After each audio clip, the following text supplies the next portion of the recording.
Supreme court के उस फैसले के बाद जिसमें कोटे में कोटा दिया जाए एससी एसटी के क्रीमी लेयर के आरक्षण के बारे में पप्पू यादव भी जो हैं उन्होंने तंज कसा है।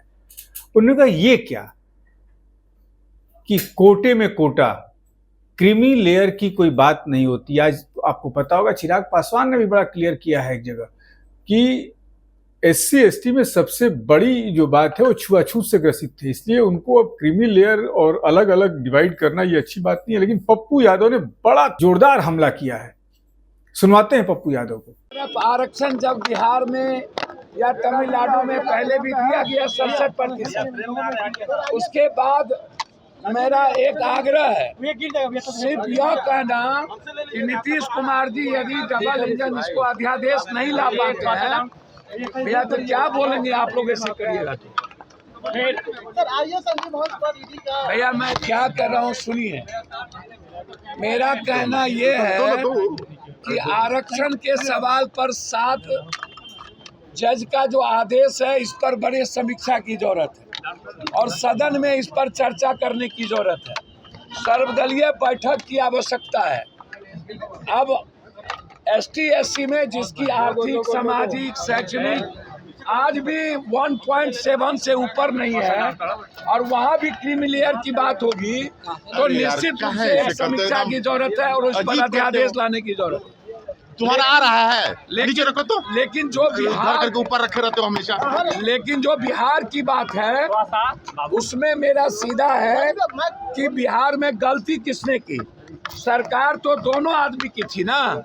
तो बिहार में आपने यदि इसको कैबिनेट के बाद डिसीजन ले करके सदन में पास करवा करके भेज दिए होते तो आज ये प्रॉब्लम क्रिएट नहीं होता।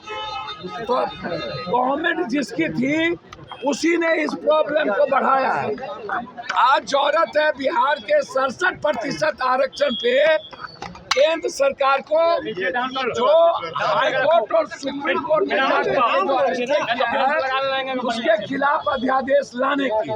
मैं यह नहीं कहूँगा कि वापस ले लीजिए वो कर लीजिए, लेकिन जब दोनों आदमी की सरकार थी तो फिर गलती कहाँ हुई।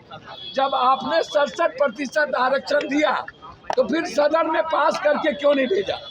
और आज सबसे पहले सत्ता पक्ष और विपक्ष दोनों मिलकर के यहाँ सदन से पास करके भेज दे तो गलती तो पहले ही हो चुकी है।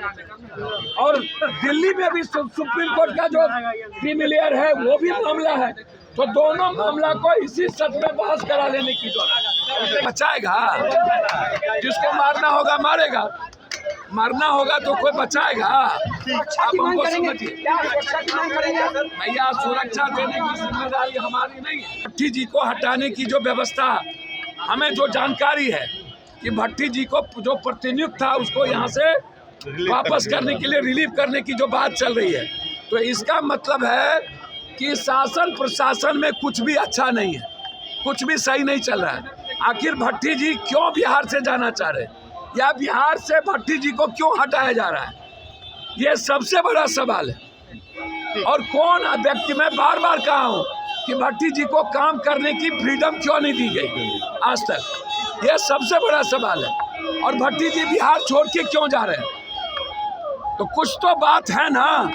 सुरक्षा उरक्षा की चिंता मुझे नहीं है, सरकार को देना हो दे, ना देना हो दे ना दे।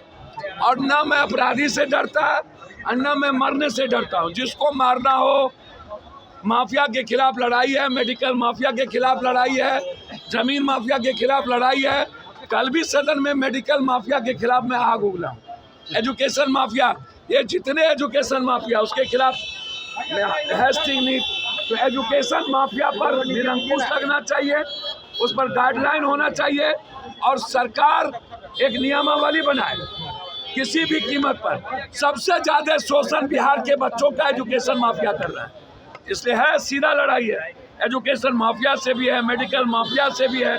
तो इसीलिए जान की चिंता मुझे नहीं। आरक्षण के अंदर आरक्षण की बात बिल्कुल गलत है, मैं इसको पहले ही बर्बाद कर दिया, अब एसटी एससी को बर्बाद करना चाहते हैं। इस पर सदन में चर्चा की जरूरत है, जरूरत पड़े तो अध्यादेश लाने की जरूरत है। भैया किसी को ईडी नहीं सताता है, शहादत शहीदों का परिवार है, जिसको मरने से नहीं डर है। राहुल गांधी को कोई डरा सकता है, लेकिन जो हालात है ईडी के, चूज एंड बाइफर्केशन, और जिस तरीके से आप कर रहे हो, बिहार में बहुत सारे पदाधिकारी पर ईडी का केस है, जो बड़े बड़े पदों पर सेक्रेटरी बैठे हुए हैं 2-3। सबका नाम आ रहा है सर, जितना आईएएस है पटना में बैठे हुए सेक्रेटरी सब ईडी के शिकंजे में है। सुना पप्पू यादव ने क्या कहा? राजद से लेकर भाजपा जदयू सबको लपेट दिया, कहा कि सबकी मिली भगत है। अब ये पार्टियां अलग अलग सुप्रीम कोर्ट में फिर से पिटीशन दाखिल करेंगी कि फिर से विचार किया जाए, रीट दाखिल करेंगी। देखना है कि सुप्रीम कोर्ट इस पर क्या कार्रवाई करता है, क्या फैसला सुनाता है, उस पर भी सबका इंतजार है। आप बने रहिए हमारे साथ। नमस्कार।